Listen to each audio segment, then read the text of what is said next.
வணக்கம் நண்பர்களே, AKS creative கிரியேஷனுக்கு உங்களை அன்போடு வரவேற்கிறேன். இன்றைக்கி நம்ம பார்க்க போகிறது ஒரு சிம்பிளான ஒரு பொரியல் ரெசிபி தான் பண்ண போகிறோம். அதுக்கு கடாயில் கொஞ்சமாக எண்ணெய் சேர்த்துக்கிறேன்.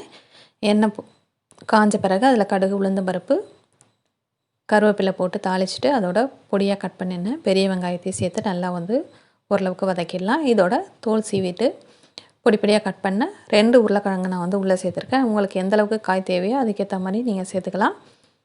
இப்போ இதோட கத்திரிக்காயையும் நான் கட் பண்ணி வச்சுருந்தேன். தண்ணியில் போட்டு வச்சுருந்தேன் கட் பண்ணி. எப்போவுமே கத்திரிக்காய் கட் பண்ணிவிட்டு தண்ணியில் போடுங்க, அப்போ தான் கருத்து போகாமல் இருக்கும். இப்போ 2 காயும் ஓரளவுக்கு அந்த எண்ணெயிலே லைட்டாக வதக்கி விட்டுடலாம். இதோட ஒரு 1/4 டீஸ்பூன் அளவுக்கு மஞ்சள் தூளும், ஒரு 1/2 டீஸ்பூன் அளவுக்கு மிளகாத்தூளும் சேர்த்துக்கிறேன். இதுக்கு காரம் ரொம்ப தேவைப்படாது, ஏன்னா நம்ம வறுவல் செய்ய போகிறதில்ல.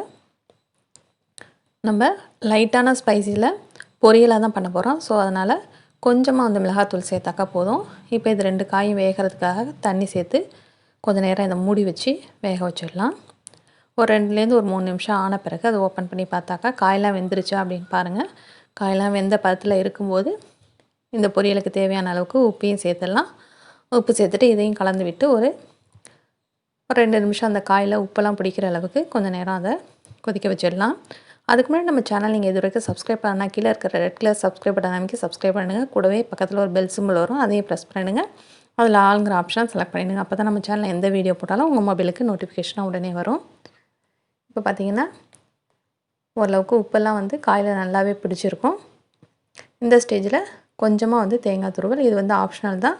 இந்த தேங்காய் துருவல் சேர்த்தாக்கா இன்னும் கொஞ்சம் நல்ல டேஸ்ட்டாக இருக்கும் அந்த பொரியல்.